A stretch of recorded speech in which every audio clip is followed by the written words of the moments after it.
Hey everybody, and welcome to another deep dive. Today, we're going to be looking at something that I think a lot of people talk about but don't really understand. And that is this idea of the connection between time and money. Okay. Obviously, everyone's heard the phrase time is money. Yeah. Right. But we're going to be going a little bit deeper than that today Interesting. and looking at some really cool stuff that I think will be really eye-opening for everybody. Yeah, I think so. So, the source material for today's deep dive is a segment from the Mindweave podcast. Okay.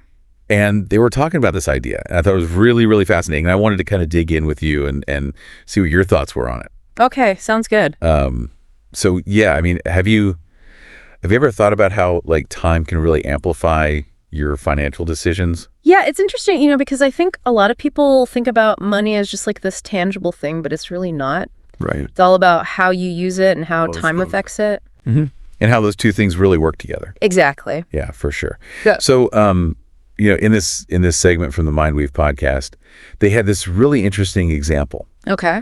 And they said, okay, imagine someone who starts investing like $100 a month when they're 20 years old. Okay. Right. So young. Yeah. And with like an 8% annual return, they could end up with something like over $750,000 by the time they retire. Wow. Right. Pretty cool, right? Yeah. But here's the thing. If they wait till they're 40 to start investing that same $100 a month, they'd only have about $150,000 by the time they retire. Wow. So that's like a huge difference. 5 times difference. Yeah. Just by starting 20 years earlier. It's crazy, isn't it? Yeah. That's wild. Yeah. So, I mean, what do you think? What's going on there? Like, what's the why behind that? Well, I mean, the big thing that's happening there is compound interest. Okay. So let's talk about compound interest. Yeah. Because that sounds like a financial spell to me, but hopefully a good one. It is a good spell. It's like the best financial spell there is. Okay, good. So basically, compound interest is earning interest on your interest. So let's say you invest $100 and you earn 8% interest on that $100.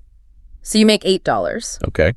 The next year, you're not just earning interest on that original $100, you're earning interest on $108. Got it. And then the next year, you're earning interest on like $116, and it just keeps growing and growing and growing. So it's kind of like a snowball Exactly. falling down a hill. Yeah. It just keeps getting bigger and bigger. It just picks up more and more Yeah. as it goes. So it's not just about like how much you invest, it's about when you start. Exactly. Right. Time is the secret ingredient to compound interest. I love the secret ingredient. Yeah. So, they were saying on the Mindweave podcast that Einstein even called compound interest the 8th wonder of the world. Oh, wow. I didn't know that. Yeah. Interesting. And he said, he who understands it earns it.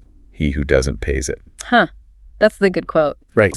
Pretty powerful stuff. Yeah. So I think a lot of people, especially when they're younger, they think, oh, I need to wait until I'm making more money before I start investing. Right.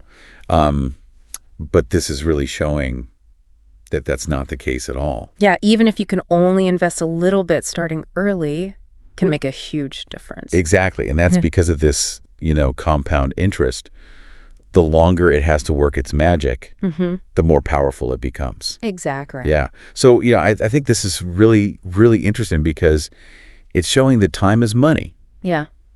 But even more than that, it's like time amplifies the impact of our financial choices. Yeah. I like that. Yeah, time amplifies. It's like a secret weapon in our financial journey. Yeah, and it's a secret weapon that's available to everyone. Right. You don't have to have a ton of money to start. Exactly. You don't have to be a financial expert. You just have to make the decision to start and then be consistent.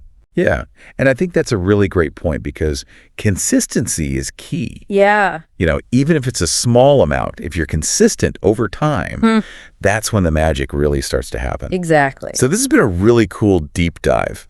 Yeah. I'm really glad we had this conversation. Me too. And I think, the big takeaway for me is that we really need to think about time as an asset. Yeah. Just like we think about money as an asset. Absolutely. And the sooner we start using that asset, the better off we're going to be in the long run. For sure. Yeah. So for everybody listening out there, I'm going to leave you with a question. Okay. What small step can you take today to start harnessing the power of time? Yeah. In your own financial journey?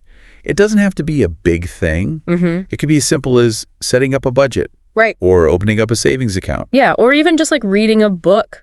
Yeah. About personal finance. Yeah. Something to just get you started. Yeah, just take that first step. Yeah. Because remember, even a small step can lead to huge results over time. That's the magic of compound interest. Absolutely. All right, thanks for joining me on this deep dive. Thanks for having me. And we'll see you next time. See ya.